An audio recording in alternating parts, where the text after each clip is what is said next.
नमस्कार दोस्तों। यहाँ पे हम क्या सीखने वाले हैं? Type of investing. अब type of investing regarding stocks के रिलेटेड, मतलब स्टॉक मार्केट के रिलेटेड जो भी इन्वेस्टमेंट के टाइप्स हैं उनमें क्या आता है। सबसे इम्पोर्टेंट जो मेन एस्पेक्ट है वो है शेयर मार्केट। स्टॉक जिसे कहा जाता है, सेम वर्ड है, स्टॉक्स हो या शेयर मार्केट हो, शेयर्स हो, ये दोनों सिमिलर वर्ड होते हैं। अब इन्हीं से रिलेटेड शेयर मार्केट और इसी फाइनेंशियल असेट्स के इर्द गिर्द घूमने वाला एक असेट, मतलब वो है बॉन्ड भी होते हैं, म्यूचुअल फंड होते हैं, एक्सचेंज ट्रेडेड फंड होते हैं और इंडेक्स फंड होते हैं। टाइप्स हैं, इनको हम आज समझने वाले हैं।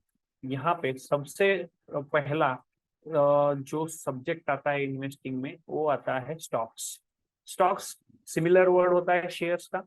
अब शेयर्स होते कहाँ से हैं, कौन से शेयर्स होते हैं? कंपनीज के शेयर्स होते हैं। ये कंपनियां कौन सी हैं? एक कंपनियां वो कंपनियां हैं जो शेयर मार्केट में लिस्टेड होती हैं। अब शेयर मार्केट में लिस्टेड कंपनियां कौन सी हैं? जो बॉम्बे स्टॉक एक्सचेंज और नेशनल स्टॉक एक्सचेंज, ये दो एक्सचेंजेस है हमारे यहाँ पे। नेशनल स्टॉक एक्सचेंज और बॉम्बे स्टॉक एक्सचेंज जो बहुत बड़े एक्सचेंज है। दो ही है क्या? नहीं, और छोटे मोटे 6-7 एक्सचेंजेस हैं, लेकिन वो बहुत छोटे हैं compare to Bombay stock exchange और नेशनल स्टॉक एक्सचेंज। अब वॉल्यूम में इन दोनों में, बॉम्बे स्टॉक एक्सचेंज हो या अपना नेशनल स्टॉक एक्सचेंज हो, इन दोनों में सबसे ज्यादा वॉल्यूम कहाँ पे है? सबसे ज्यादा वॉल्यूम जो है वो अपने नेशनल स्टॉक एक्सचेंज में आता है। अब नेशनल स्टॉक एक्सचेंज मतलब एनएससी जिसे, जिसका शॉर्ट भी है। बॉम्बे स्टॉक एक्सचेंज का शॉर्ट नेम होता है बीएससी। अब यहाँ पे कंपनियां लिस्ट करने के लिए क्राइटेरिया होती हैं कि कंपनी पिछले 3-4 साल से प्रॉफिटेबल होनी चाहिए, और उसके प्रॉफिट्स के साथ साथ उनके जो ग्रोथ्स हैं, सेल्स है, वो बढ़ते हुए होने चाहिए लास्ट 3 साल के। तो ये सारी कंडीशंस होती है। इन डिटेल में बहुत ज्यादा जाएंगे तो बहुत लंबा हो जाएगा, शॉर्ट में एक्सप्लेन कर रहा हूँ कि वहां पे जो टर्म्स एंड कंडीशन कंप्लीट करते हैं उन लोगों को लिस्टिंग का मौका मिलता है। अब लिस्टिंग का मौका मिलता है, इसका मतलब क्या है? वो कंपनियां जिनको मौका मिलता है, जिनको परमिशन मिलती है सेबी की ओर से। अब सेबी क्या है? इंडिया में share market, insurance, mutual fund, इन सारे डिपार्टमेंट्स को हैंडल करने वाली एक गवर्नमेंट की सेंट्रलाइज अथॉरिटी है SEBI, security exchange board of India, SEBI जिसका शॉर्ट नेम है। तो इनको है ना अप्लाई करना पड़ता है एक आध कंपनी को। जैसे कि समझ लीजिएगा, मैं अभी एक स्क्रीन पे ही हम, चलो व्हाइट बोर्ड पे ही थोड़ा सा देखिए, मैंने ना व्हाइट बोर्ड स्क्रीन पे शेयर किया है। एग्जाम्पल के लिए लेते हैं, समझिए एक एक्स वाई जेड कंपनी है जिसका पिछले कई सालों से मार्केट में वो काम कर रही है, और उनको है ना अभी एक 10 साल का एक्सपीरियंस है। 10 साल हो गया। अब कंपनी क्या कर रही है? यहाँ पे कंपनी के ओनर जो होंगे, ओनर जो हैं, उन लोगों ने क्या किया है? खुद का पैसा, ओन मनी यूज करके क्या किया है? अब तक उन्होंने कंपनी चलाई है। अब एक सिचुएशन ऐसी आई है कि जहां पे कंपनी को बड़ा अमाउंट चाहिए एक्सपांशन के लिए। कंपनी एक्सपांड करना चाहती है, अलग अलग क्षेत्र में करना चाहती है, या तो जिस क्षेत्र में वो काम कर रही है उसी में उनको बड़ा काम मिल रहा है। इसके लिए कंपनी क्या चाहती है? Hindenburg, okay, thank you. उन्होंने ना जो पब्लिकली इशू, मतलब पब्लिकली इशू कर दिया रिपोर्ट। तो इस वजह से क्या हो गया? कंपनी के बारे में लोगों की जो राय थी वो बदल गई, और इस वजह से लोग बेचना शुरू कर दिया। लोगों ने क्या कर दिया? जितने में बेच सकते हैं उतने में बेचना शुरू कर दिया, और उस कंपनियों के प्राइस क्या हो गए? 70% तक नीचे चले गए। तो ये डिपेंड करता है कंपनी के सिनारियोज क्या है, किस तरह से कंपनी आगे बढ़ेगी, उस हिसाब से प्राइसिंग कम ज्यादा होती जाएंगे, और इसका पूरी तरह से जिम्मेदार पब्लिक होती है। पब्लिक इसको ऊपर भी लेके जा सकती है, पब्लिक इसको नीचे भी लेके जा सकती है। इसका कंपनी डिसाइड नहीं करती कि क्या करना है, कितना प्राइस होना चाहिए। ये हो गया स्टॉक में सबसे पहला जो पार्ट होता है। अब इसको कहा जाता है आईपीओ। ओके, दूसरा पार्ट होता है एफपीओ जिसको कहा जाता है। अब फॉलो ऑन पब्लिक ऑफर इसको कहा जाता है। फॉलो ऑन एफपीओ मतलब क्या? Follow on public offer. एक आध कंपनी लिस्टिंग ऑलरेडी है, कंपनी ऑलरेडी लिस्टिंग हो गई है और कंपनी और ज्यादा शेयर्स बेचना चाहती है पब्लिक को। फॉर एग्जाम्पल, ऑलरेडी 2 साल पहले कंपनी लिस्टेड हो गई है, ठीक है, और कंपनी ओनर के पास ऑलरेडी 80% शेयर्स कंपनी ओनर के पास है, और कंपनी ओनर और एक बड़ा प्रोजेक्ट लेकर आए हैं जिसके लिए उनको फंड चाहिए, और अभी इस 80% से 20% और वो क्या करना चाहते हैं? पब्लिक को देना चाहते हैं। ओके, पब्लिक को देना चाहते हैं।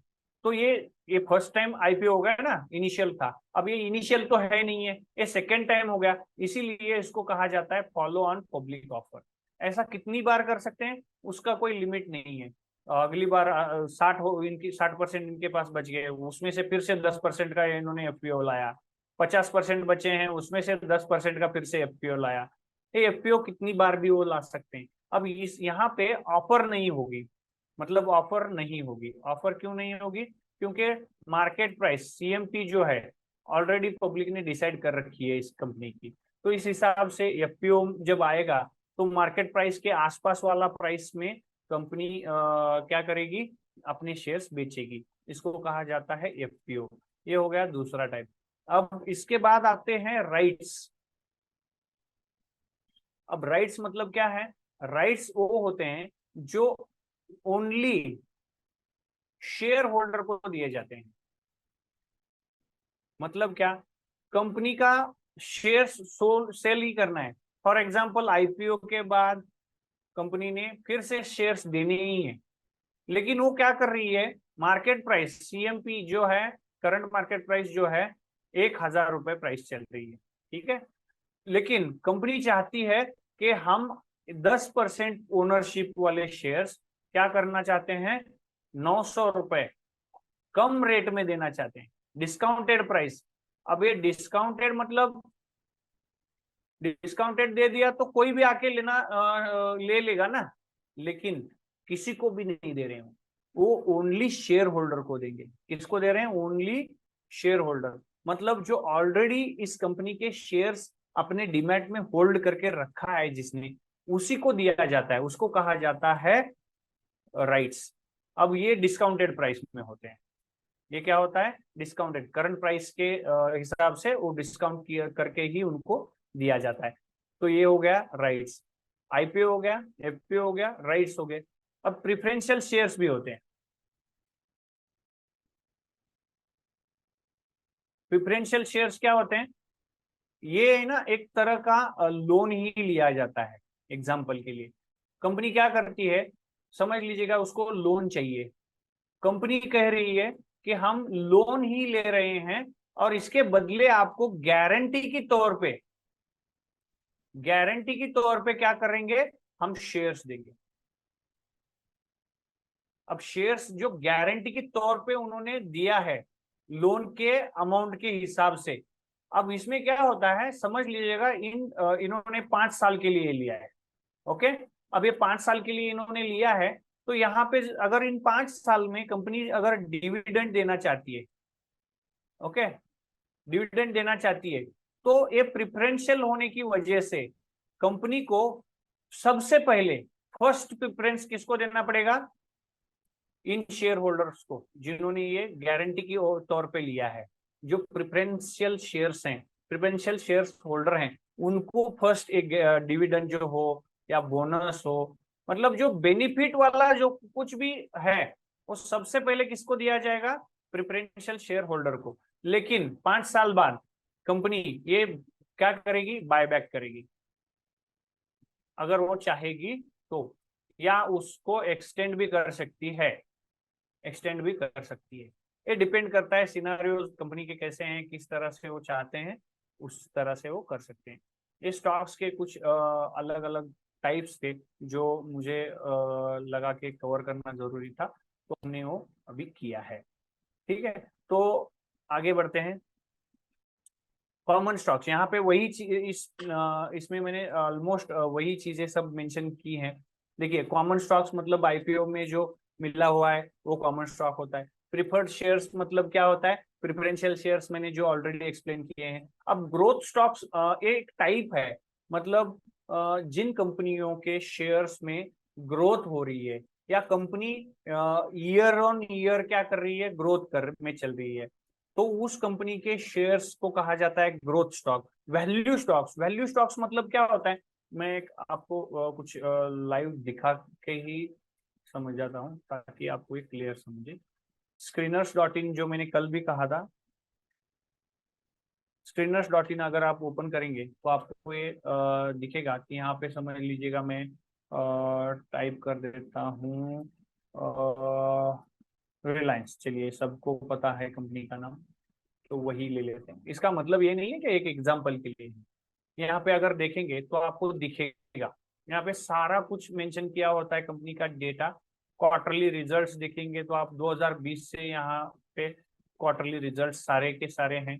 PNL profit and loss statement अगर देखना चाहते हैं 2012 मतलब पिछले 10 साल के प्रॉफिट एंड लॉसेस जो कंपनी ने किए हैं उसके सारे के सारे यहाँ पे डिटेल्स हैं। अब यहाँ पे प्रॉफिट एंड लॉस में जो जो पॉइंट्स होते हैं, वो जो जो चीजें हैं वो देखी जा सकती हैं। सेल्स कंपनी का देखो यहाँ पे 3 लाख, ये सारा कुछ करोड़ में है। अगर आप ऊपर देखोगे तो consolidated figures in rupees crore, मतलब ये जो फिगर्स हैं ये करोड़ वाली हैं। 3,57,000 करोड़ का है। 395 हो गया, मतलब 2012 में 357 था, 395 हो गया, 433 हो गया। अब यहाँ पे है ना थोड़ा कम हो गया, 2014 में जितना था उससे कम हो गया, 2015 में उससे कम हो गया, 2016 में। ये मतलब यहाँ पे अगर देखोगे 14, 15, 16, 14 के बाद 15, 16 में अगर आप प्राइस भी देखोगे, अगर ऊपर आके देखेंगे 2005 साल का, अगर पिछले 10 साल का देखेंगे, 14, 15 में आपको प्राइस भी कम हुआ होगा, आप देख सकते हैं। 14, 15 यहाँ पे है, देखिए यहाँ पे 588 था, आप नीचे यहाँ तो 400 तक आ गया। मतलब इन 2 साल में सेल्स जो था वो क्या हो गया था, कम हो गया था कंपनी का, उसकी वजह से प्रॉफिट्स भी कम हुए होंगे। आप देख सकते हैं यहाँ पे नीचे अगर देखोगे नेट प्रॉफिट भी 10,000, 14,000, 14,000 एवरेज उन्होंने, सॉरी नीचे यहाँ पे नेट प्रॉफिट 22, 23, 29, ठीक है। इन्होंने कितना मेंटेन किया है, देखो सेल्स कम हो गया लेकिन प्रॉफिट उन्होंने मेंटेन किया है, इसी वजह से बहुत ज्यादा गिरावट नहीं दिखी। अगर प्रॉफिट कम हो जाते तो क्या हो जाता, प्राइस और गिर जाती। तो ये जो है वैल्यू, आप ये सारा कुछ यहाँ से चेक कर सकते हैं। अब इसको कहा जाता है वैल्यू स्टॉक। अब वैल्यू स्टॉक क्या है कि ये जिसको पढ़ना आता है, मतलब ये क्वार्टरली रिजल्ट्स देखने आते हैं, पीएनएल स्टेटमेंट देखना आता है, ये शेयर्स की एक्चुअल वैल्यू कितनी है, उसके हिसाब से ये शेयर्स की मार्केट वैल्यू कितनी होनी चाहिए, ये जिसको समझ में आता है, मतलब क्या कहते हैं उसको, एक डायलॉग कहा जाता है, वैल्यू फॉर मनी, तो डायलॉग था रहता है। उस हिसाब से अगर ये कंपनी का शेयर्स रहेगा तो उसको वैल्यू शेयर भी कहा जाता है। मतलब यहाँ पे एक सिंपल लैंग्वेज में मैं कहूँ तो देखिए यहाँ पे एक वैल्यू है जिसको कहा जाता है बुक वैल्यू। अब ये बुक वैल्यू होती क्या है, एक सिंपल लैंग्वेज में समझ लीजिएगा। बुक वैल्यू का मतलब होता है कंपनी जो है उसके असेट्स, लोन्स या उसके लाइबिलिटीज और जो प्रॉफिट्स हैं उन सभी का वैल्यू निकालेंगे। और आज अगर कंपनी सारी की सारी बेचने जाएंगे मार्केट वैल्यू के हिसाब से, तो उस एक शेयर के पीछे कंपनी के पास 1214 रुपए का असेट है। अगर आज के आज कंपनी बेचेंगे तो ये उसकी वैल्यू हो गई। अब इसके हिसाब से उसकी मार्केट वैल्यू कितनी है, डबल है, ऑलमोस्ट डबल है। अब ये बड़ी क्यों है, इतना ही उसका असेट है, तो देखिए मार्केट में उसकी क्रेडिबिलिटी भी कुछ तो होती है। देखिए तो इसका मतलब ये नहीं है कि जितना उसका वैल्यू का मटेरियल उसके पास पड़ा है उसके हिसाब से ही उसकी वैल्यू है, ऐसा नहीं होता है। देखिए हम इसीलिए आप जानते होंगे कि जो पुराने फाइनेंस मिनिस्टर थे जो जो गुजर गए, उनका नाम क्या था? कोई याद याद है किसी को? दिल्ली के अरविंद केजरीवाल पे उन्होंने एक मुकदमा दायर किया था, मानहानि का मुकदमा दायर किया था। ठीक है, उनका नाम मैं अभी मुझे याद नहीं आ रहा। तो उन्होंने है ना 50 करोड़ की उनकी मानहानि का दावा उनपे डाल दिया था। किन पे? अरविंद केजरीवाल पे। इसका मतलब ये होता है क्या, उस बंदे की कीमत 50 करोड़ है, अगर 50 करोड़ देंगे तो वो आपके घर में काम के लिए आ जाएगा क्या? ऐसा नहीं है। एक मार्केट में आपकी एक क्रेडिबिलिटी होती है, उसकी वो वैल्यू इन पैसों में की जाती है, उसको कहा जाता है क्रेडिबिलिटी। ठीक है, तो उसी हिसाब से मार्केट में अगर कंपनी का असेट देखने जाएंगे तो 1200 रुपए का असेट इस कंपनी के पास है, लेकिन 2500 रुपए मार्केट वैल्यू है उसकी। तो ये है ना, अगर समझ लीजिएगा, मार्केट में 1200 रुपए की वैल्यू का उनके पास असेट है और प्राइस भी 1200 का मिल रहा है, तो वैल्यू के हिसाब से ही मिल रहा है ना। तो अगर ऐसी अगर कंपनी आपको मिल गई, ऐसी अगर कंपनी आपको मिल गई, तो उसे कहा जाएगा वैल्यू स्टॉक्स। उसे क्या कहा जाएगा? Value stocks. समझ लीजिएगा, ये चीजें थोड़ा मतलब टेक्निकल भी हो गया, फंडामेंटल थोड़ा बहुत हम कवर कर रहे हैं। ठीक है, जितना हो सके हम करते जाएंगे। अब डिविडेंड स्टॉक, कुछ कंपनियां होती हैं जो डिविडेंड भी पे करती हैं, हर साल करती हैं। कुछ ऐसी कंपनियां होती हैं जो हर साल डिविडेंड देती जाती हैं। यहाँ पे अगर देखोगे पिछले साल इस कंपनी ने डिविडेंड यील्ड कितना दिया है? अगर कंपनी का शेयर 2500 रुपए है तो उसके हिसाब से 32 पैसा, 100 रुपए में 32 पैसा उन्होंने डिविडेंड दिया है। पर शेयर कितना दिया है? शेयर के हिसाब से इन टू करके देखोगे तो आपको 25-75 मतलब सर एक ऑलमोस्ट 7 रुपीज के आसपास इन्होंने पर शेयर क्या दिया है?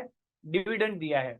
अब कुछ ऐसी कंपनियां होती हैं जैसे कि आईटीसी आप ले लीजिए, मुझे याद है इसीलिए आईटीसी दिखा देता हूं आपको। ओके, आईटीसी कंपनी अगर देखोगे तो देखिए 400 रुपए की कंपनी है, लेकिन 3% उन्होंने है ना क्या दिया है? डिविडेंड दिया है। मतलब अगर कंपनी का शेयर होल्ड करके भी बैठ रहे हो और उसकी प्राइस भी नहीं बढ़ रही है, प्राइस नहीं भी बढ़ रही है, हर साल कंपनी 3% आपको क्या दे रही है? प्राइस के हिसाब से डिविडेंड दे रही है। ये ऐसे बहुत सारे स्टॉक्स आपको मिल जाएंगे कि जो मार्केट में बहुत सारे क्या देती हैं? डिविडेंड देने वाली बहुत सारी स्टॉक्स वाली कंपनियां होती हैं। अगर आप उसमें इन्वेस्ट करोगे या ऐसे चाहते हो तो ऐसे ढूंढोगे तो आप उस कंपनी में पैसा लगा सकते हो, और उसमें पैसा लगाने के लिए उस कंपनी को कहा जाता है dividend paying stock. Blue chip company, अब ब्लू चिप कंपनी मतलब क्या?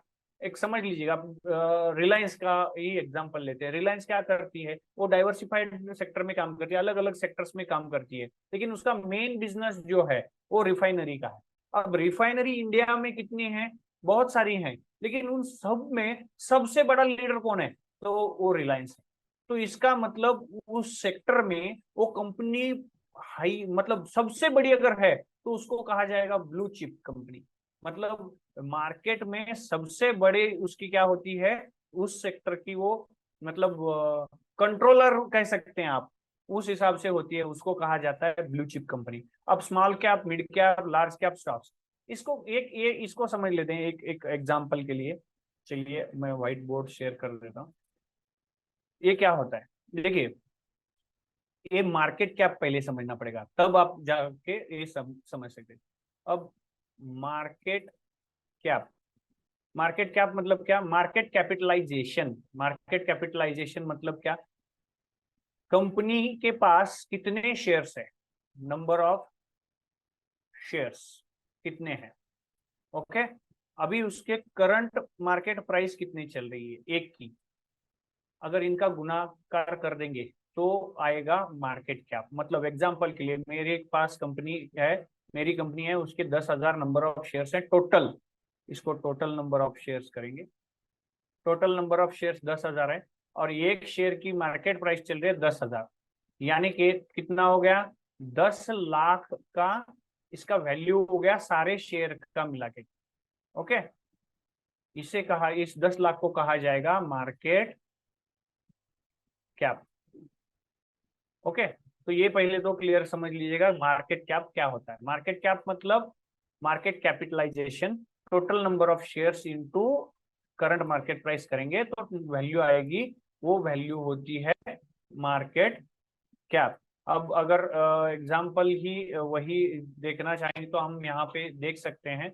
यहाँ पे है, देखिए, अब आईटीसी है, इसका टोटल मार्केट कैप कितना है? 5,51,804 करोड़। मतलब टोटल नंबर ऑफ शेयर्स 444 रुपए से गुना करेंगे तो उसकी वैल्यू जो आ रही है 5,51,804 करोड़ रुपीज की वो कंपनी है, उसको कहा जाता है मार्केट कैप। अब ये जो टोटल मार्केट कैपिटल है, ये जो टोटल मार्केट कैपिटल है, इसको है ना डिवाइडेड किया गया है। मतलब क्या किया है, उसका डिवीजन बनाए हैं।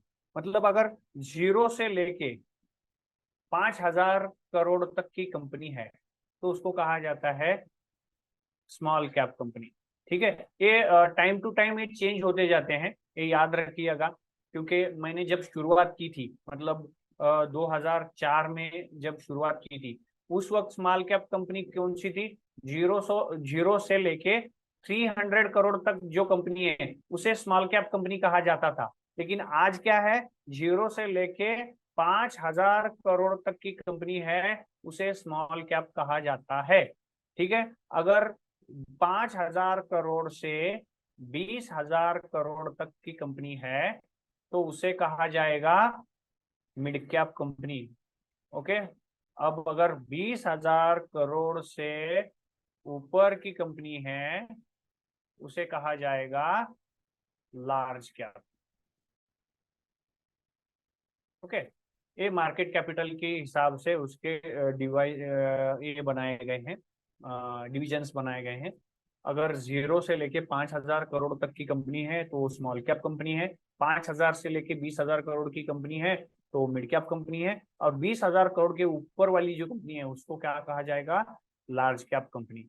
अब अगर हम इसे देखने जाएं, इसको इस चीज को, यहाँ पे 5,51,000 करोड़ की ये कंपनी है, मतलब 20,000 करोड़ से ऊपर है तो ये क्या हो गई? ये लार्ज कैप कंपनी हो गई। अब अगर हम आईसीआईसीआई बैंक देखें, ओके, इसका अगर देखने जाएंगे तो ये 6,57,000 है, ये भी लार्ज कैप हो गई। अब अगर छोटी कंपनी देखनी है हमें, ओके, पराग मिल्क, ठीक है, तो ये देख लीजिए, ये कितने की है? 1,231 करोड़ की छोटी कंपनी है, मतलब 5,000 करोड़ से भी नीचे है, ये स्मॉल कैप हो गई।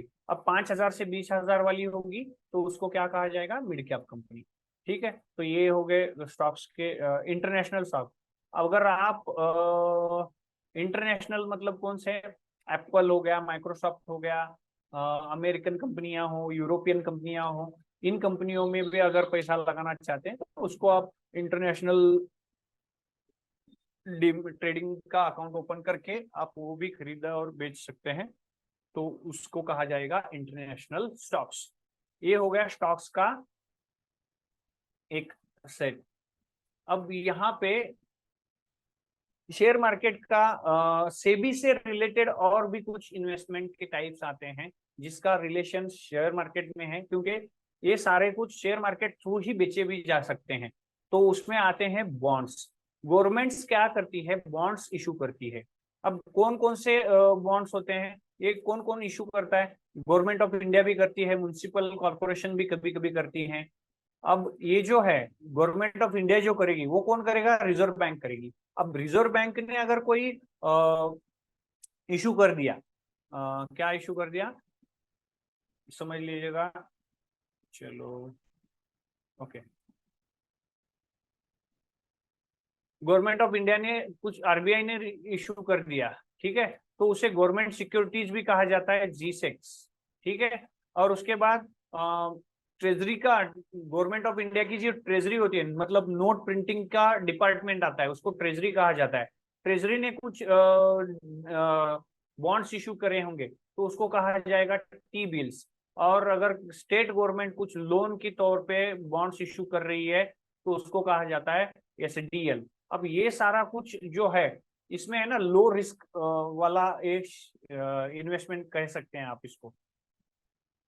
लो रिस्क वाला क्यों? क्योंकि इसकी गारंटी गवर्नमेंट ले रही है। इसका मतलब ये नहीं है कि यहाँ पे कभी डिफॉल्ट नहीं होता, कई बार हुआ है, कई बार हुआ है, क्योंकि इसका एक सबसे बड़ा रीजन होता है पॉलिटिकल पार्टीज। इस बार कोई किसी कंपनी ने, सॉरी कंपनी मेरे मुंह से आ गया, इस बार समझ लीजिएगा एक पार्टी है जो बॉन्ड इशू करके उन्होंने एक डेवलपमेंट कर लिया है और अभी उसका पेमेंट आने देना है, उसके इंटरेस्ट और ड्यूज पे करने हैं।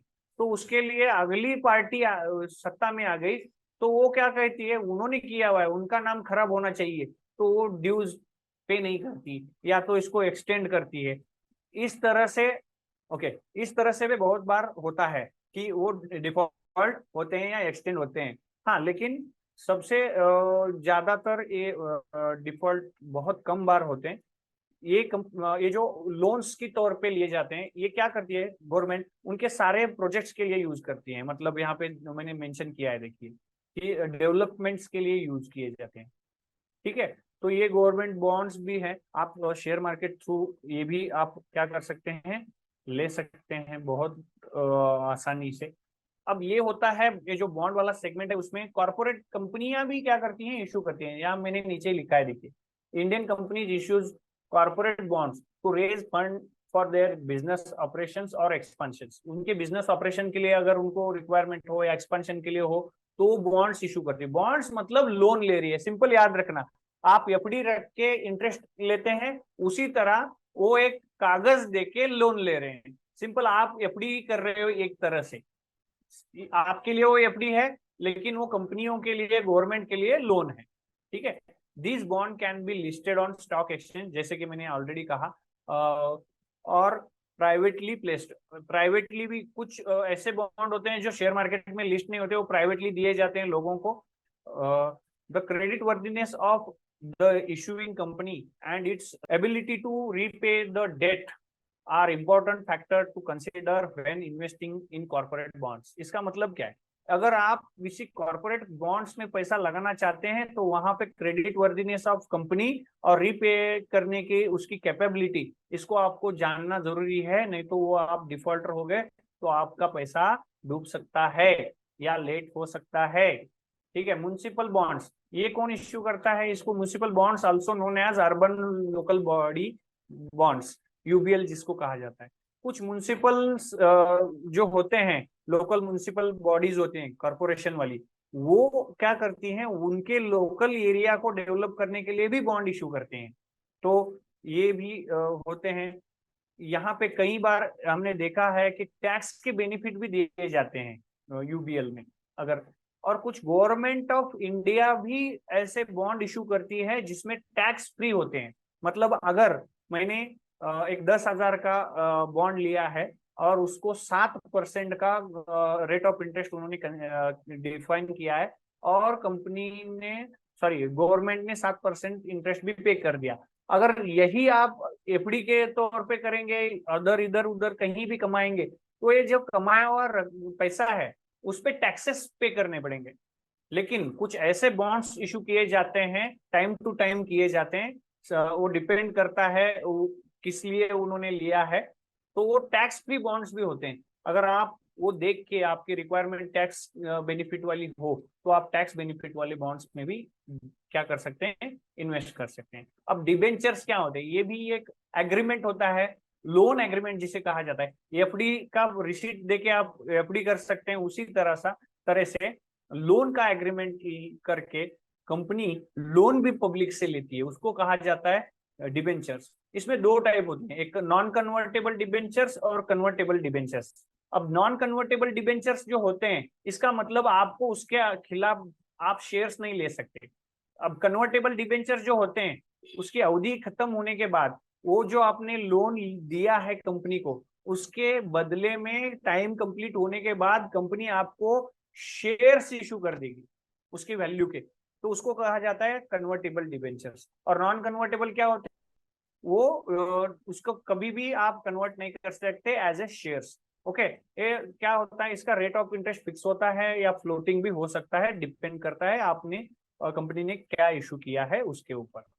तीसरा होता है बॉन्ड फंड्स। अब ये हो गया इंडिविजुअल, आप एक एक फंड्स में, बॉन्ड्स में आप इन्वेस्ट कर रहे हैं, बॉन्ड्स में। ठीक है, अब म्यूचुअल फंड में भी एक म्यूचुअल फंड होता है जिसको कहा जाता है बॉन्ड फंड। मतलब क्या है, एक्सपर्ट क्या करेंगे, आपके बिहाफ पे वो रिसर्च करके किसमें लगाना है, कहाँ लगाना है, कौन से बॉन्ड में पैसा लगाना है, कहाँ से निकालना है, इसका सारा कुछ तय करेगा कौन, एक्सपर्ट करेगा। और आप उसके आप खाली एक पैसा देके उनके एक्सपर्टीज का यूज करो। कहाँ पे आप जाएंगे, कहाँ से ढूंढेंगे, ये सारा कुछ वो लोग करेंगे। ठीक है, तो उसको कहा, ये म्यूचुअल फंड होता है एक्चुअली। बॉन्ड फंड मतलब क्या है, ये म्यूचुअल फंड है, लेकिन इसका पैसा कहाँ इन्वेस्ट हो रहा है, ओनली बॉन्ड्स में, उसको कहा जाएगा bond fund. Mutual funds are investment vehicle that pool money from multiple investor to invest in a diversified portfolio of securities such as stock, bonds or a combination of both. Here are some key points about mutual funds कि जिसमें आप multiple अलग अलग लोगों का पैसा एक जगह करके, एक्सपर्ट को अपॉइंट करके, या तो आप स्टॉक्स में पैसा लगा सकते हैं या बॉन्ड्स में लगा सकते हैं या दोनों में भी कॉम्बिनेशन करके लगा सकते हैं। अब इस हिसाब से अगर आप क्या करोगे, पैसा शेयर मार्केट में लगाओगे, उसे कहा जाएगा म्यूचुअल फंड। अब इसमें कौन क्या बेनिफिट है, देखो इसमें है ना प्रोफेशनल मैनेजमेंट आएगा, क्योंकि mutual funds are managed by professional and managers और management team who make investment decision on behalf of the investors. They conduct, actively manage and the funds holding. क्योंकि हम हर दिन मार्केट में नहीं बैठ सकते, समझिए मेरी नौकरी है, जॉब है, बिजनेस है, इसकी वजह से हम हर दिन मार्केट का रिसर्च नहीं कर सकते, एनालिसिस नहीं कर सकते। लेकिन कुछ लोग हैं प्रोफेशनल जिनका काम ही शेयर मार्केट का एनालिसिस करना है, इन्वेस्टमेंट करना है, ट्रेडिंग करना है, ये सारा कुछ है। ऐसे लोगों को अपॉइंट करके टाइम टू टाइम किसमें से पैसा डालना है, कहाँ से निकालना है, ये सारा कुछ किया जा सकता है, वो म्यूचुअल फंड की मदद से किया जा सकता है। ठीक है, अब डाइवर्सिफिकेशन का भी पार्ट आ गया। समझ लीजिएगा मेरे पास 1 लाख रुपए हैं और मैं 10 सेक्टर में इन्वेस्ट करना चाहता हूँ, तो पैसा कम पड़ जाएगा। लेकिन म्यूचुअल फंड में क्या होगा, मेरे जैसे हजारों लोग लाख लाख रुपए देंगे, इस वजह से मेरा लाख रुपए भी हर जगह डिस्ट्रीब्यूट होके इन्वेस्ट होगा। इसका बेनिफिट क्या होता है, डिफरेंट वे, अलग अलग सेक्टर्स में मेरा पैसा जाएगा।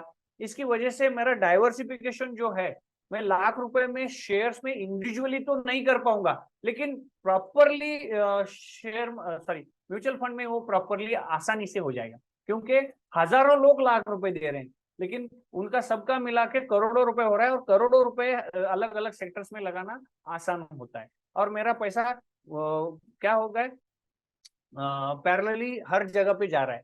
तो इस वजह से मेरा लाख रुपए भी डाइवर्सिफाइड अच्छी तरह से हो जाता है म्यूचुअल फंड में।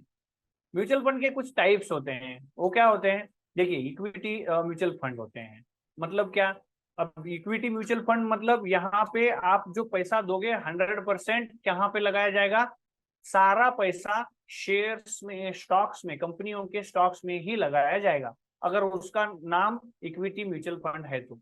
अब बॉन्ड फंड है तो इसके पहले हमने एक्सप्लेन किया, आपने पैसा लगाया बॉन्ड फंड में, इसका मतलब है कि आपका सारा का सारा पैसा क्या कहाँ पे लगेगा, गवर्नमेंट सिक्योरिटीज बॉन्ड में या कॉर्पोरेट बॉन्ड्स में। मतलब जो कहीं भी, जहां कहीं भी बॉन्ड्स इशू हो रहे हैं उसको लिया जाएगा, बेचा जाएगा, लिया जाएगा, बेचा जाएगा, लेकिन आपका पैसा सारा कुछ कहाँ पे डाला जाएगा, ओनली बॉन्ड्स में, उसको कहा जाता है बॉन्ड फंड। बैलेंस फंड, अब बैलेंस फंड क्या होता है, ये अलग अलग, मतलब इसका बैलेंस फंड का अलग अलग क्राइटेरिया भी आते हैं। मतलब क्या, थोड़ा हम उसको है ना उसको क्राइटेरिया डिसाइड किया गया है सेबी की ओर से। अब एक एग्जांपल के लिए लेते हैं, बैलेंस फंड का मतलब होता है कि मैं बैलेंस फंड है, 3 सेगमेंट में लगाने वाला हूँ। फॉर एग्जाम्पल डेट में, मतलब बॉन्ड्स में, दूसरा इक्विटी में मतलब शेयर्स में, और तीसरा एफडी में भी लगा हूँ।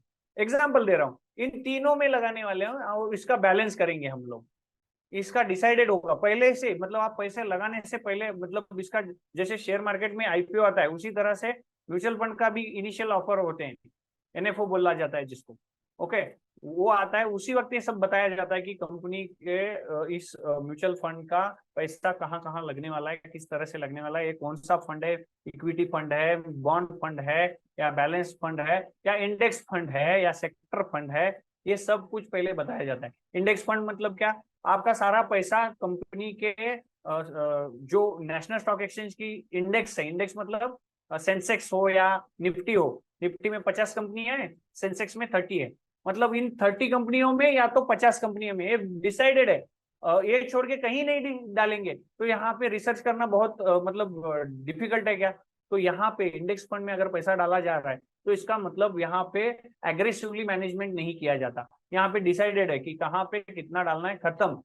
क्योंकि इंडेक्स ऑलरेडी डिसाइडेड है, इंडेक्स के कंपनियां डिसाइडेड है, तो इस वजह से यहाँ पे एग्रेसिवली ट्रेडिंग नहीं होता, वहां पे मैनेजमेंट का खर्चा कम होता है। तो ये भी एक बेनिफिट होता है अगर हम इंडेक्स फंड में लगाते हैं। तो सेक्टर फंड लगाया, फॉर एग्जांपल सेक्टर्स प्रीफर करते हैं कुछ लोग, नहीं मुझे है ना आईटी वाले शेयर्स में, कंपनी में ही पैसा लगाना है, कुछ लोग करेंगे ना ऐसा भी, कुछ लोग दो सेक्टर्स में लगाएंगे। तो इस हिसाब से अगर सेक्टर्स वाली कंपनियों में पैसा लगाया जाएगा तो उसको कहा जाता है स्पेसिफिक सेक्टर फंड्स।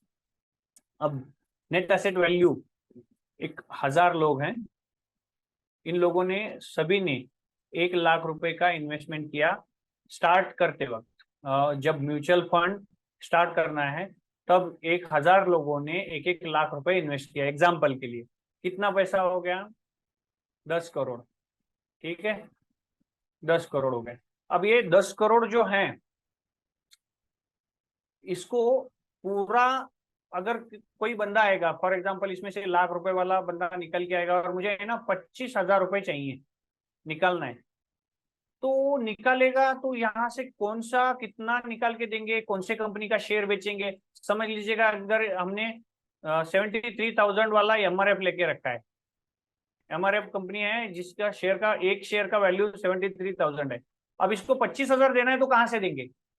तो ये नहीं हो पाएगा। इसीलिए क्या किया जाता है, जो टोटल शुरू में आया हुआ फंड है 10,000, सॉरी 10 करोड़ है, तो इसको है ना एक शुरू में एक वैल्यू डिसाइड की जाती है, इसके है ना यूनिट्स बनाए जाते हैं, यूनिट कहा जाता है।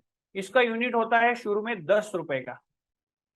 हर कोई म्यूचुअल फंड, कोई भी म्यूचुअल फंड हो जिसकी शुरुआत होती है, यूनिट्स बनाए जाते हैं 10-10 रुपए वाले। ओके, अब आप इस वजह से होता क्या है, आपको आसान है, आप कोई बंदा आके 1,000 रुपए भी लगाएगा तो उसको 10 रुपए के हिसाब से 100 यूनिट दे सकते हैं आप उसको, ठीक है, हिसाब रखना आसान हो जाता है। अगर कोई बंदा 5,000 रुपए इन्वेस्ट करना चाहता है तो उसके हिसाब से 500 यूनिट उसको दे सकते हैं। कोई 1 करोड़ भी लगा रहा है तो उसके हिसाब से 10 लाख यूनिट उसको दिए जा सकते हैं। अब ये पैसा पूरा का पूरा क्या किया गया है, एक जगह पे लाया गया है 10 करोड़। अब इसके बाद इस 10 करोड़ का क्या करना है टोटल में डिसाइड होगा। मतलब क्या होगा, टोटल में हमने 10 करोड़ जो लिया है, इसमें से 1 करोड़ हम XYZ कंपनी में डालेंगे, 2 करोड़ हम ABC कंपनी में डालेंगे, ऐसे ही करके 10 करोड़ खत्म करेंगे। टोटल कितना होगा? 10 करोड़ होगा। अब कोई बंदा, अब इसमें से 10 करोड़ के क्या कर दिया, 10 करोड़ के 10 करोड़ खत्म नहीं किए, यहाँ पे 1 करोड़ हमने क्या किया, बैलेंस रखा। अगर कोई पैसा मांगने आ रहा है ना, मतलब विड्रॉल भी मांगने आएगा, तो क्या करेंगे हम, 1 करोड़ 90% इन्वेस्ट कर रहे हैं और 10% क्या कर रहे हैं, बैलेंस रख रहे हैं यूज करने के लिए। अब ये कहाँ होगा, एफडी या आरडी, मतलब जो इमीडिएट विड्रॉल हो सकती है ऐसी जगह पे हमने रखा है एग्जाम्पल के लिए, या बैंक में रखा है, सिंपल इसको कहेंगे हम, बैंक में रखा है। अब बंदा कोई आ रहा है जिसका इन्वेस्टमेंट 1 लाख रुपए का है इस 10 करोड़ में, और वो चाहता है अपना विड्रॉल। अब विड्रॉल चाहता है तो इसके हिसाब से 10 रुपए के हिसाब से कितने हो गए, 10,000 यूनिट्स वो बेचना चाहता है। अब ये यूनिट्स कौन बाय करेगा, जो म्यूचुअल फंड चला रही है कंपनी वो ही खरीदेगी। 10,000 यूनिट कौन खरीदेगी, म्यूचुअल फंड कंपनी खरीदेगी। अब इसके वजह से इसको पैसे देने के लिए बैंक में पैसा रखा है। अब ये 10 करोड़ में से क्या करेंगे, इसको पैसा दे देंगे। अब यहाँ पे 1 लाख रुपए का पैसा यहाँ पे कम हो गया और कंपनी के पास क्या आ गए, यूनिट्स आ गए। अब नया बंदा कोई खरीदने आ रहा है तो उसको बेचेगा कौन, उसको बेचेगी कंपनी, वो पैसा यहाँ पे जमा होगा और यहाँ पे यूटिलाइज होता रहेगा। इस तरह से सारा कुछ मैनेजमेंट किया जाता है। तो इसको जो यूनिट्स बनाए जाते हैं शुरू में 10 रुपए वाले यूनिट्स होते हैं, उसको कहा जाता है NAV, मतलब नेट असेट वैल्यू। एक यूनिट की वैल्यू कितनी होती है? 10 रुपए। अब ये 10 रुपए की वैल्यू समझ लीजिए 10 करोड़ टोटल रुपीज की वैल्यू कन्वर्ट कर दी गई है 1 लाख यूनिट्स में। ओके सॉरी, 1 करोड़ यूनिट्स में, 1 करोड़ यूनिट्स में डिवाइड कर दी गई है। अब यहाँ से ये 10 करोड़ बढ़ते बढ़ते बढ़ते आज हमने इन्वेस्ट कर दिया, और कल जाके इसकी वैल्यू 10 करोड़ की टोटल वैल्यू जो थी, टोटल सारा पैसा मिला के 10 करोड़ 10 हजार हो गए, 10 करोड़ 10 हजार हो गए।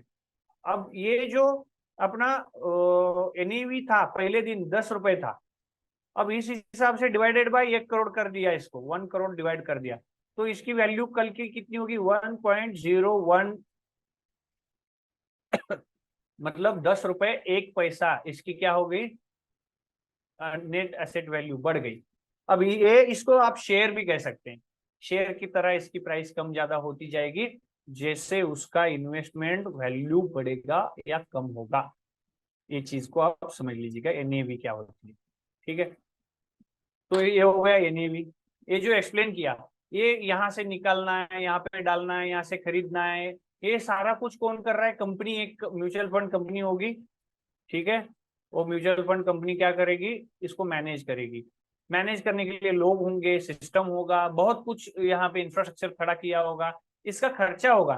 तो इसके खर्चे के लिए गवर्नमेंट क्या करती है? डिसाइड करती है। सबसे पहले तो डिसाइडेड होता है कि आपको 1% इस पे चार्ज लगा सकते हैं, किसके लिए? ये मैनेज करने के लिए।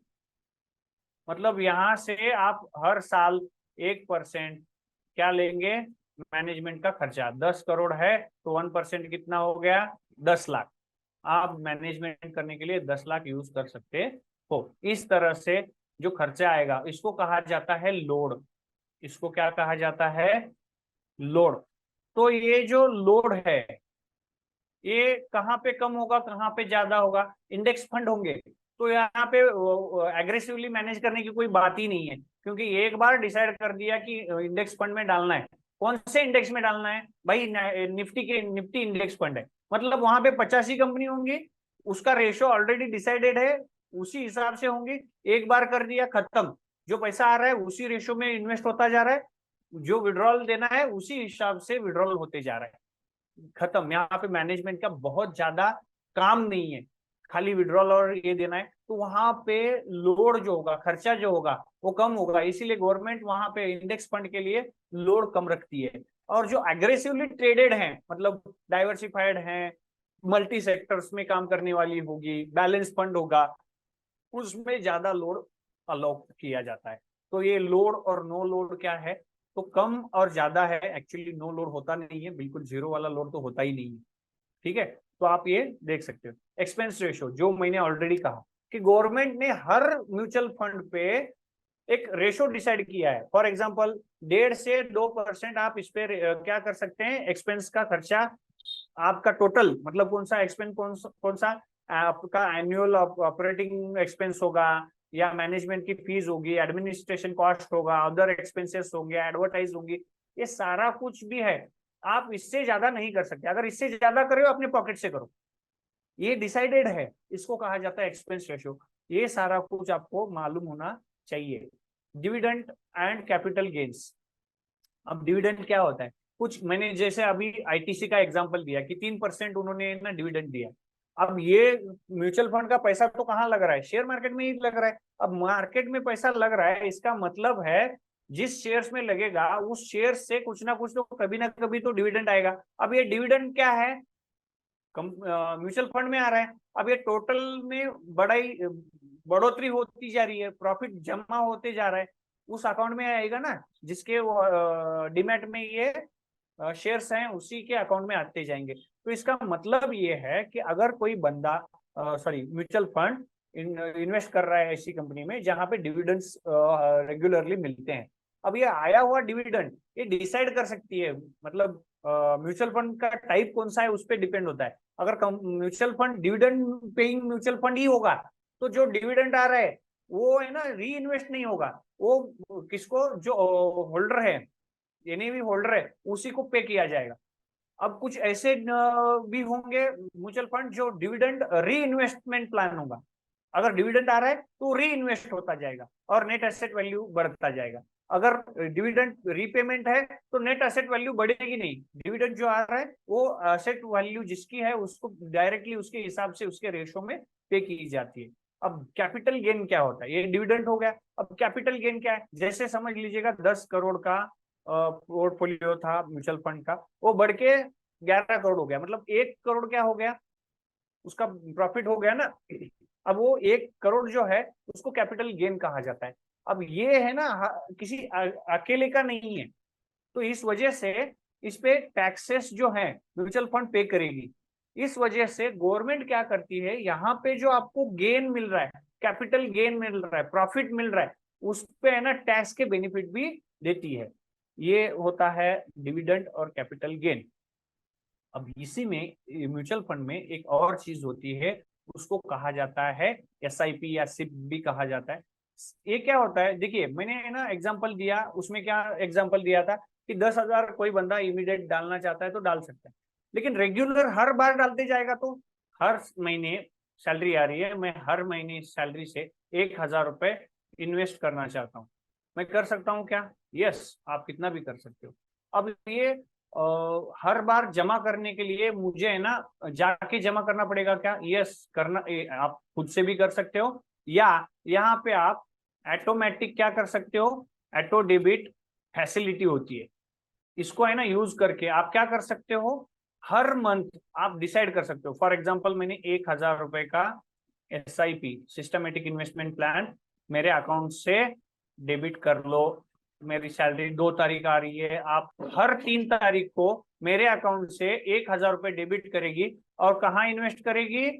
म्यूचुअल फंड में। मैंने जो चूज किया है उस म्यूचुअल फंड में, वो हर महीने 3 तारीख को काट के वहां पे डाल देगी। अब होगा क्या, समझ लीजिएगा फर्स्ट मंथ है जनवरी, ओके, जनवरी में मैंने 1,000 रुपए इन्वेस्ट किया। अब एनएवी उस वक्त कितना था, समझ लीजिएगा 12 रुपए का एनएवी था, तो उस हिसाब से कितने आएंगे मुझे यूनिट्स, 80-85 समथिंग आएंगे। ओके, अब ये एग्जैक्ट नहीं लिखा मैंने, टेंटेटिव लिखा है। ओके, 85 मुझे एनईवी मिल गए। फेब्रुआरी को मैंने मेरे अकाउंट से फिर से 1,000 कट गए। अब एनईवी उस वक्त कितना था, समझिए उस वक्त 15 रुपए हो गया। चलो एग्जाम्पल, इतना बड़ा, इतना इतनी स्पीड से बढ़ता नहीं है, लेकिन मैं एग्जाम्पल दे रहा हूँ इसीलिए लिख सकता हूँ। ओके, इसका मतलब अगले फेब्रुआरी में मेरे अकाउंट में एनईवी कितने मिलेंगे, 70 यही एनईवी मेरे इसमें ऐड होंगे। मतलब अभी मेरी टोटल कितनी है, 155 एनईवी मेरे पास होंगे। इस हिसाब से एसआईपी में हर बार हर महीने अपने आप ऑटोमेटिक क्या होता जाता है, पैसा ऐड होते जाता है, आप ऐड कर सकते हैं। ठीक है, इसका टर्म होता है 6 महीना 7 महीना, कम से कम आपको कंपलसरी होता है कि 6 महीने आप इसमें से विड्रॉल नहीं कर सकते, इसमें एक कंडीशन होती है एसआईपी में। ठीक है, हाँ आप क्लोज करोगे तो थोड़ा सा चार्ज भी लगेगा, लेकिन निकल सकते हैं आप, अगले महीने भी निकल सकते हैं, लेकिन 6 महीने यहाँ पे ये एग्जिट मत करिएगा कभी एसआईपी अगर कर रहे हैं तो। ठीक है, तो ये होता है एसआईपी। इसका बेनिफिट क्या होता है, एक आपको मैं एग्जांपल देता हूँ। आपको कल हमने जो देखा था, एक्सेल शीट देखी थी, पर मंथ कितना डालना चाहता हूँ, समझ लीजिएगा मैं 5,000 रुपए इन्वेस्ट करना चाहता हूँ। ठीक है, नंबर ऑफ ईयर्स मैं 20 साल के लिए करना चाहता हूँ। एक्सपेक्टेड रिटर्न कितने होते हैं एसआईपी में या म्यूचुअल फंड में, अब तक मैंने जो कमाए हैं उसमें ऑलमोस्ट 15% का रिटर्न मैंने देखा है। ठीक है, तो मैं डाल रहा हूँ 15%। अगर आप 5,000 का इन्वेस्टमेंट करते जाएंगे, हर महीने करते जाएंगे, तो कितना हो रहा है, 5,000 का इन्वेस्टेड अमाउंट होता है 12 लाख रुपए, 20 साल में करूंगा तो। अगर 15% से रिटर्न आ रहा है तो उसके 75 लाख रुपीज बन सकते हैं, अगर आप सिस्टमेटिकली इन्वेस्ट करते जाएंगे तो 1,000 भी कर सकते हो। यहाँ पे मिनिमम होता है 500 रुपए, 500 रुपए से भी कर सकते हैं। ये 500 रुपए का 1,20,000 हो रहा है 20 साल में। अब 1,20,000 का 8 साढ़े 7 लाख रुपए हो रहा है, मतलब कितना गुना हो रहा है, ऑलमोस्ट 7 गुना पैसा हो रहा है 20 साल में। ये होता है कंपाउंडिंग का मतलब ताकत। कल हमने देखा है ना, वही चीज एसआईपी में भी होती है। इसका एक सबसे बड़ा रीजन ये होता है एसआईपी में, अगर आप मैं एक वक्त में डाल रहा हूँ, समझ लीजिएगा एग्जाम्पल के लिए मैंने 10,000 रुपए एक बार में डाल दिए, या 1 लाख रुपए डाल दिए, समझ लीजिए 1 लाख रुपए डाल दिए।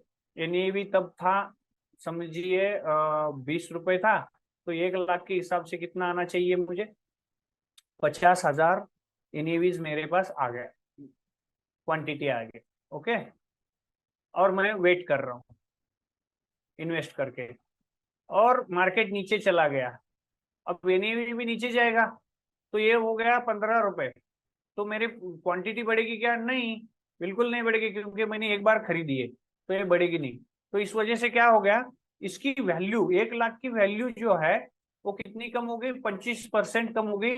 75,000 का ही वैल्यू हो गया 1 लाख का, एसआईपी में वन टाइम डाल रहा हूँ तो ये हो सकता है। अगर यही मैंने 1 लाख क्या कर दिए, समझ लीजिए मंथली डालता गया, मैं एक बार न डालते हुए मैंने 10 महीने डाला, 10-10 हजार, फॉर एग्जाम्पल 10,000, 10,000, हर महीने 10-10 हजार रुपए डालते हुए मैं चला गया, तो होगा क्या, समझिए मार्केट नीचे जा रहा है। सिचुएशन क्या है, मार्केट नीचे जा रहा है। फर्स्ट मंथ में एनईवी 20 था, अगले में 18 हो गया, यहाँ पे 17 हो गया, यहाँ पे 15 हो गया। ओके, ये 10 महीने में, सॉरी 5 महीने में क्या हो गया, 4 महीने में कम होते होते 15 पे आ गया। तो यहाँ पे मेरे पास कितने एसेट आएंगे, 20 के हिसाब से 500 आएंगे ना, सॉरी 5,000 आएंगे, 5,000 यहाँ पे एसेट आएंगे, तो यहाँ पे 5,000 से ज्यादा आएंगे, 5,500 ऑलमोस्ट, मैं एग्जैक्ट नहीं कर रहा। ओके, यहाँ पे 6,000 तक, 7,000 तक आएंगे, यहाँ पे सॉरी 6,000 यहाँ पे आएंगे, यहाँ 7,000 आएंगे। तो अगर आप इसका टोटल करोगे, तो ये जो मैंने 1 लाख का डायरेक्ट लगाया था, उसका अगर मेरे पास 50,000 एनएवी है, तो यहाँ पे मैं 10 महीने उसको डालता जा रहा हूँ और नीचे मार्केट आ रही है, तो होगा क्या, इसका जो 50,000 एनएवी थे उसके यहाँ पे मेरे पास हर साल, हर हर महीने में डाल रहा हूँ, इस वजह से मेरे पास 60,000 भी यूनिट बन सकते हैं। अब जब मार्केट यहां से रिपीट ऊपर जाएगा, तो मेरे पास 15 के भी हैं, 17 के भी हैं, 18 के भी हैं, 20 के भी हैं, इस वजह से ये बढ़ते बढ़ते यहाँ आएगा, समझ लीजिए 20 तक आएगा। तो ये मेरी जो 1 लाख वैल्यू इन्वेस्टेड थी, एक रकम हम मैंने डाला था, वो उसी वैल्यू पे आएगा, मतलब मैंने जितना डाला था उतना ही होके बैठा है, अभी नीचे जाके ऊपर आ गया। लेकिन हर महीने डालने की वजह से होता क्या है, एवरेज होता जाता है, कम मार्केट की वैल्यू कम है, मार्केट गिरा हुआ है, उस वक्त भी आपका पैसा ऐड होता है, मार्केट बढ़ा है तभी भी आपका पैसा ऐड होता जाता है। इस वजह से एक एसआईपी का एडिशनल बेनिफिट होता है कि आपके पास एनईवीज क्या होते हैं, ज्यादा आते जाते हैं। तो आप अगर चाहते हैं कि वन टाइम डालें तो भी ठीक है, लेकिन अगर आप पॉसिबल है आपके पास एनईवी कर सकते हैं, सॉरी एसआईपी कर सकते हैं, तो मैक्सिमम एसआईपी चूज करिएगा। रिस्क एंड रिटर्न्स ये तो हर जगह है, मैंने कल भी इसको पहले सबसे पहले इसको एक्सप्लेन किया था, और आपने बहुत सारी ऐड भी देखी होंगी जहां पे ये डायलॉग आता है, मैंने भी यहाँ पे डाला है, क्या है, mutual fund investments are subject to market risk, read all scheme related document carefully, to know more visit mutualfundsahiyhai.com, उस वेबसाइट पे सारे कुछ डिटेल्स अवेलेबल है। अब ये हो गया म्यूचुअल फंड का। एक्सचेंज ट्रेडिंग फंड, अब ये क्या होते हैं, म्यूचुअल फंड तो हमने समझ लिया, अब कुछ ऐसे म्यूचुअल फंड होते हैं जिसके एनएवी जो हैं वो सीधे सीधे शेयर्स की तरह एक्सचेंज पे लिस्ट होते हैं, आप वहीं से खरीद सकते हैं और जब चाहे बेच सकते हैं, इसके लिए आपको कंडीशन नहीं है, आज लेके कल भी बेच सकते हो। लेकिन म्यूचुअल फंड में क्या होता है, 6 महीने रुकने का लॉकिंग पीरियड होता है, किसी को 1 साल का होता है, किसी को 3 साल का होता है, तो लॉकिंग पीरियड वहां पे होता है। उसी को यहाँ पे अगर आप ट्रेड करने जाओगे तो इमीडिएट आप बेच भी सकते हो, बाय भी कर सकते हो, उसको कहा जाता है एक्सचेंज ट्रेडेड फंड। ऐसे जो फंड है कि जो लिस्टेड हैं कहाँ पे, एनएससी पे, उसको कहा जाएगा exchange traded fund. Index fund क्या होता है, इंडेक्स फंड ऑलरेडी हमने समझा कि जहाँ पे फॉर एग्जाम्पल सेंसेक्स है, निफ्टी है, या बैंक निफ्टी है, ये जो इंडेक्स है, इंडेक्स मतलब क्या कि कंपनी जो टॉप के 50 कंपनी है नेशनल स्टॉक एक्सचेंज की, उसकी एक ग्रुप बना के उसका एक एवरेज प्राइस लेके वैल्यू कम ज्यादा जो हो रही है सारे शेयर्स की, उसके हिसाब से उसकी वैल्यू कम ज्यादा होती है, उसको कहा जाता है इंडेक्स। और उसी 30 कंपनियों में अगर पैसा डाल रही है म्यूचुअल फंड तो उसको कहा जाएगा इंडेक्स फंड। अब पैसिव मैनेजमेंट क्या होता है? कुछ ऐसे स्टॉक्स होते हैं जहां पे इंडेक्स जैसे होते हैं जहां पे बहुत ज्यादा ट्रेडिंग नहीं होता, मतलब खरीदना बेचना, इस यहाँ से निकालो वहां डालो, वो निकालो, ये करो, बाय करो, सेल करो, ये बहुत नहीं होता, क्योंकि वो पैसिवली ट्रेड होते हैं, मैनेज किए जाते हैं, क्योंकि वो डिसाइडेड है, उसमें चेंजेस बहुत ज्यादा। जब भी नेशनल स्टॉक एक्सचेंज उसके 50 कंपनियों में चेंजेस करेगी तभी आपको चेंज करना है, उसको छोड़ के कभी चेंज करने की जरूरत नहीं होती। इसके लिए वहां पे बहुत ज्यादा क्या कहते हैं उसको, ऊपर नीचे करने की जरूरत नहीं होती, बाय सेल करने की जरूरत नहीं होती, इसीलिए उसको पैसिव मैनेजमेंट भी कहा जाता है इंडेक्स फंड्स को। डाइवर्सिफिकेशन तो होता ही है म्यूचुअल फंड्स में, ठीक है। लोअर कॉस्ट, देखिए हम 1 लाख रुपए का शेयर बाय कर रहे हैं, सेल कर रहे हैं, बाय कर रहे हैं, सेल कर रहे हैं, हर दिन करते जाएंगे तो हमें जो है ना टैक्सेस लगेंगे, ब्रोकरेज लगेगा, ये सारा कर करके हमें ना बहुत सारा टैक्स और फीस में हम खर्चे में चले जाते हैं, लेकिन सभी का मिला के ट्रेड हो रहा है। इस वजह से म्यूचुअल फंड में जो फीस चार्ज होंगी वो सभी को इक्वली लगेंगी, इस वजह से अपना जो कॉस्ट होता है म्यूचुअल फंड में इन्वेस्ट करने का वो कम होता है। अवेलेबिलिटी, देखिए शेयर्स में ले रहा हूँ बेच रहा हूँ वहां पे अवेलेबिलिटी है। फंड जो होते हैं म्यूचुअल फंड्स, उसको भी अगर ईटीएफ जो होते हैं या म्यूचुअल फंड होते हैं कोई भी हो, इन सभी का क्या होता है, इजीली अवेलेबिलिटी होती है बेचने में खरीदने में। अब टैक्स इफिशिएंसी, अब देखिए गवर्नमेंट ने म्यूचुअल फंड के लिए भी कुछ रूल्स बनाए हैं, कुछ ऐसे फंड्स हैं, सारे म्यूचुअल फंड टैक्स फ्री नहीं होते, कुछ ऐसे म्यूचुअल फंड हैं जहां पे आप अगर इन्वेस्ट करोगे तो वहां पे गवर्नमेंट आपको टैक्स बेनिफिट भी देगी, लेकिन उसके लॉकिंग पीरियड भी होते हैं, उस लॉकिंग पीरियड तक आपको होल्ड करना होता है, वहां से पैसा निकालना नहीं होता है। इस हिसाब से अगर आप उसको मैनेज करोगे अपने पोर्टफोलियो को तो वहां पे टैक्स का बेनिफिट भी आपको मिल सकता है, एफिशिएंसी आपको मिल सकती है। पॉपुलर इंडेक्सेस कौन कौन से हैं इंडिया में? निफ्टी 50 है, बीएसई सेंसेक्स है, बीएसई 100 है, बैंक निफ्टी है, इस तरह के अलग अलग इंडेक्सेस इंडिया में है। दैट्स ऑल फॉर टुडे, मतलब आज के लिए बस इतना ही। अगर आप एसआईपी या म्यूचुअल फंड में कुछ इन्वेस्ट करना चाहते हैं, इस नंबर पे जो हमारा कॉमनली यूज होता है उस नंबर पे, आप नंबर है आप यहाँ पे रिप्लाई कर दीजिएगा। एसआईपीज भी हम, तो आप मेरे से आप म्यूचुअल फंड भी ले सकते हैं, एडवाइस ले सकते हैं, आपके फाइनेंशियल्स भी मैनेज कर सकते हैं, आप अगर चाहते हैं तो हम आपके लिए ये करा के दे सकते हैं। तो ये सब कुछ सीखने के लिए आपने वक्त निकाला, इसके लिए मैं आप सभी का बहुत बहुत शुक्रिया अदा करता हूँ। और आज का यहाँ पे सेशन हम खत्म कर रहे हैं। Thank you very much.